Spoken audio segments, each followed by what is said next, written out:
I'm Robert. I help run Bookleggers Library.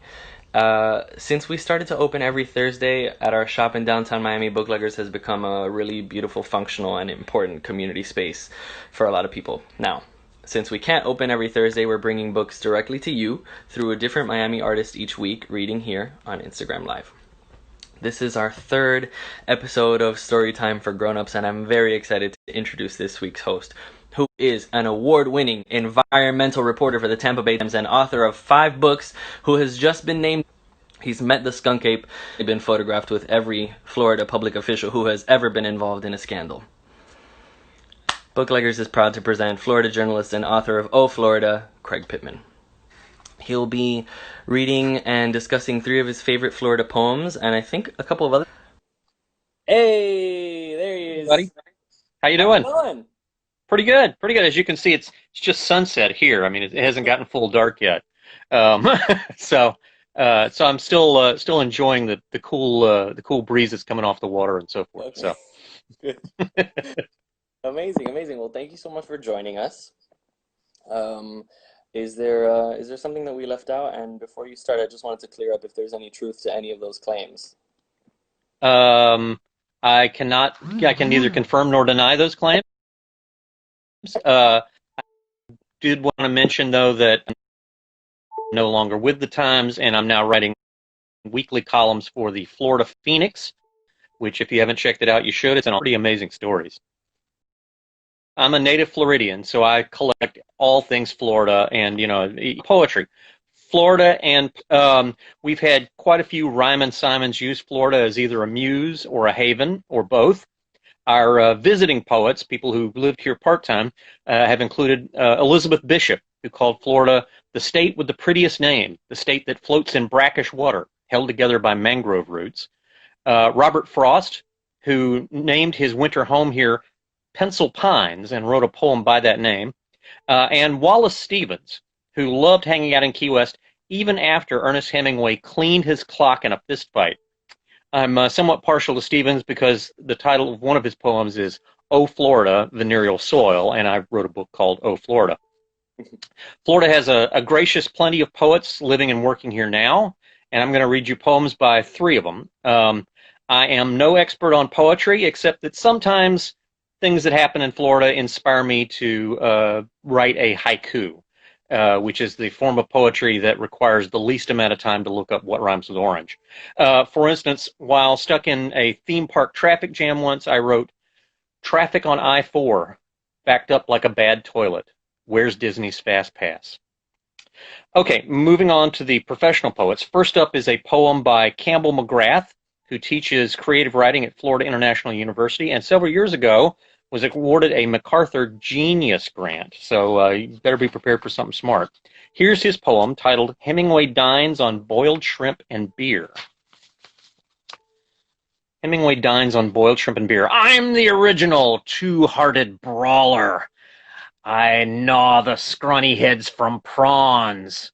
Pummel those mute, translucent crustaceans, wingless hummingbirds, saltwater spawned. As the Catalonians do, I eat the eyes at once.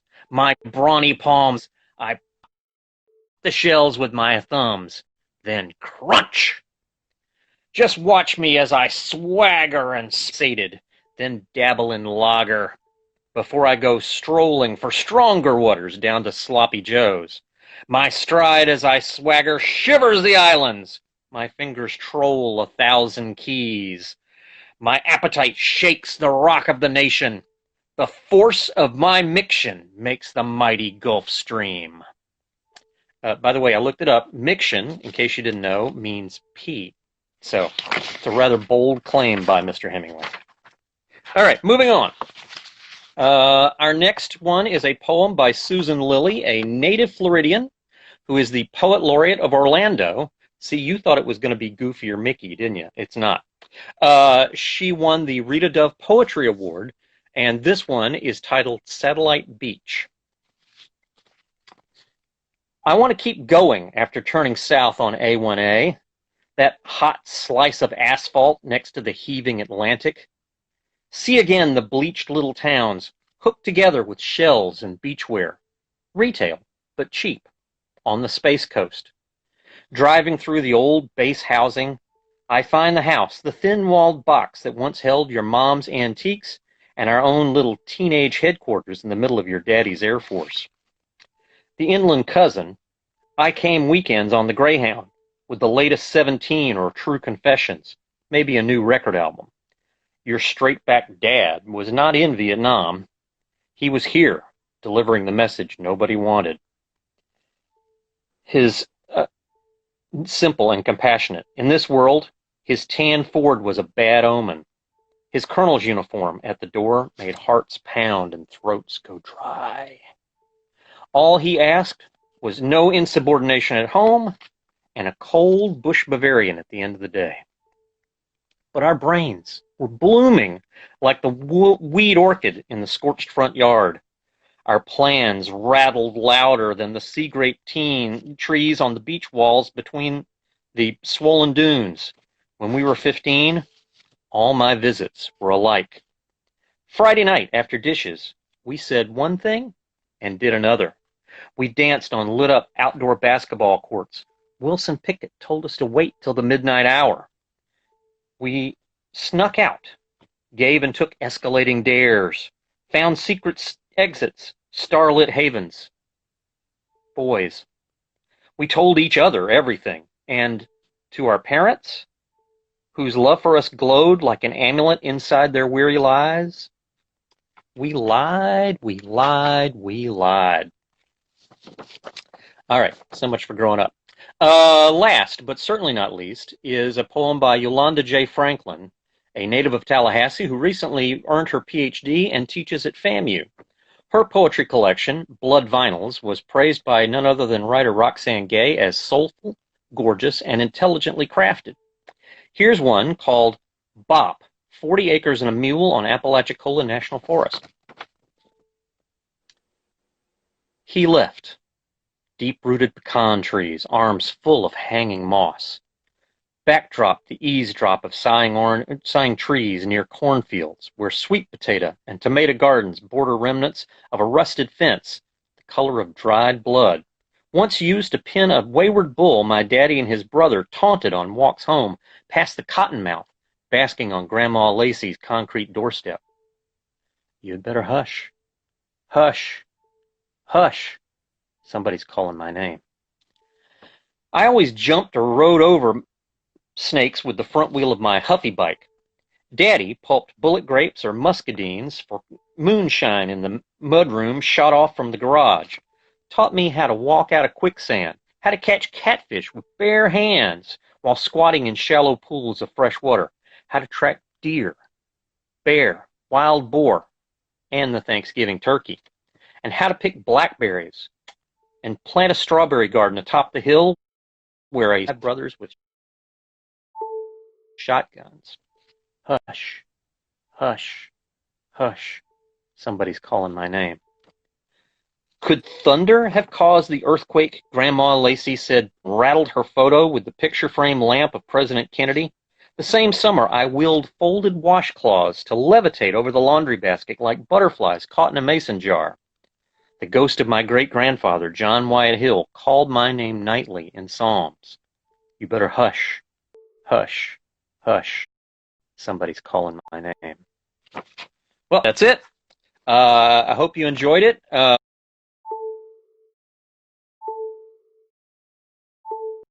Well, I write nonfiction. I write, news stories and columns and stuff like that.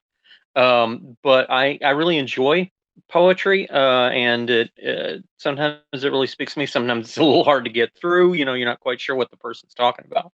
But poets, I think, tend to pay a lot more attention to the sound of words and how they fit together and the spaces between the words. And that helps to make me a better writer, just paying attention to what they do. I couldn't do what they do, but I certainly enjoy, seeing what they do with that kind of stuff. Well, I mean, some of it is the legends of Florida. Hemingway strolling around Key West, and the Air Force sort of in its heyday in Satellite Beach. back during the space program and the Vietnam War, unfortunately. And then the last poem talking about this great figure in her life, her great grandfather, and all the things he accomplished and left behind that now still kind of call to her at night, call her name. So there's a sort of a nostalgia there, probably most clearly expressed in the Susan Lilly poem about Satellite Beach, about going back to visit the base housing that she used to go visit, all the time, riding over on the Greyhound bus, and sort of recreating that era when um, all these teenage girls would sneak out of the house and lie to their parents about what they were doing, and now she's looking back at that very fondly and remembering it. But I think that's a key part of Florida, I think, is that we tend to have amnesia about the past in Florida. We celebrate fake history, the Gasparilla pageant, where the was honoring a pirate who never existed, but we kind of tend to forget the real history of Florida. All the things that happen here, really interesting stuff. I mean, uh, um, Martin Luther King led protests in St. Augustine that led to the passage of the Civil Rights Act of 1964. Um, Billy Graham got called to preach on an abandoned golf course in Temple Terrace. I mean, these are things that occurred here in Florida, and most people in Florida don't even know that they even happened here. They think that stuff that all happened in other states. It's true, and poetry, I guess, can be a great gateway into like a snapshot of that time. Um, Yeah, just because of what you said about the imagery, me being so strong. Especially in the poems that you read. I mean, yeah, even just the imagery of the street. I mean, there's a line in the Susan Lilly poem that you read: the hot slice of asphalt next to the sea, what is it, the heaving Atlantic. heaving Atlantic. I mean, come on, that's crazy. That's like takes you right The heaving there, Atlantic. Yeah. Yeah. I can see that in my mind's eye. I've driven that route and seen that. Right. The other thing too I should mention, and this, I put this in my last book, Oh Florida. There was a guy Dexter Filkins, who grew up in that area, grew up in the Cocoa Beach area, and he told me that being a native Floridian is like being the kid in the movie The Sixth Sense, because you're always seeing things that nobody else sees, things that are gone, they're not there anymore, but you, in your mind's eye, you're like, oh, that's where that used to be a pecan grove, and that used to be a shopping mall, and now it's a parking lot for an apartment building. Just because things change so rapidly in Florida, there things are constantly changing here. Right. So it's easy to forget what was there before. Yeah, I mean, and like we were saying, like everybody really having a different experience, a different imagination of their own Florida, right? And having that change, not just generationally, Right. but even week to week. Yeah, well, and in different parts of the state. That's why I tried to. Initially, I was going to read 3 poets who were all from South Florida. And I thought, no, I better not do that. Let me read one from South Florida, one from sort of the Central Florida, the Atlantic Coast area, and then one from North Florida, just to sort of show the different experiences there. Yeah, it was great. I thought it was great, and people enjoyed it. The comments were Thanks. great. So thank you for joining good. us. Thank you so much, Great. Greg. Thanks. Yeah, My it was pleasure. really good to meet Have a you. good night. And yeah, thank you very much. Yeah. Yeah. Bye.